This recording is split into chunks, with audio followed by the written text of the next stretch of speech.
Bon, est-ce que le moral est bon? Il tient. Il tient. On va te dire. Merci infiniment. Il est venu s'entretenir avec les soignants de l'hôpital de Poissy dans les Yvelines. Emmanuel Macron le sait, avec l'aggravation de l'épidémie, la pression s'accentue sur les hôpitaux. Comment vous voyez là, les derniers jours et les dernières semaines de votre côté? On est un peu inquiet quand même. Enfin, ces derniers jours en tout cas. Les malades continuent à arriver, ils sont un peu plus jeunes. Ils sont graves. Il y a un an, c'était un truc extraordinaire parce que c'était la masse critique, quoi. Mais je pense que sans mentir, on n'a pas envie de revivre ça. En Île-de-France, la situation est critique. Le taux d'incidence dépasse les 410 cas pour 100 000 habitants. Le chef de l'État est là pour préparer les esprits à de nouvelles restrictions.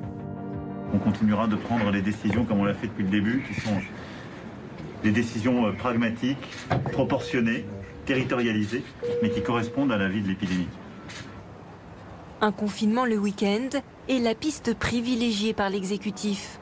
Dans cette rue commerçante du 15e arrondissement de Paris, l'idée semble faire l'unanimité. Il faudrait qu'on soit confinés une bonne fois pour toutes et après on sera tranquille. Moi je suis pour un reconfinement, limité pour le moment, s'il le faut, aller vers un confinement généralisé, que ça dure 3 semaines, 1 mois et qu'on ait une vision de sortie. Pas de demi-mesure pour moi, c'est soit on confine tout le monde comme on avait fait en mars l'année dernière, soit faut arrêter, on n'en peut plus. Les nouvelles mesures concerneront principalement les 12 millions de franciliens et les 6 millions d'habitants des Hauts-de-France. Au total, 21 départements seront touchés par ces restrictions, qui seront adaptées en fonction de la situation sanitaire de chaque territoire. Les départements contigus à ces régions sont dans une situation qui est assez nettement moins dégradée qu'au cœur de ces régions. Et on peut imaginer que ces mesures peuvent aller d'un renforcement très fort de notre politique tester, alerter, protéger pour ces départements contigus, jusqu'à des mesures supplémentaires qui peuvent aller jusqu'à un confinement dans les territoires où la situation épidémique est nettement plus préoccupante. Un confinement week-end en Île-de-France et dans les Hauts-de-France ressemblera à ce qui se fait déjà à Dunkerque et à Nice.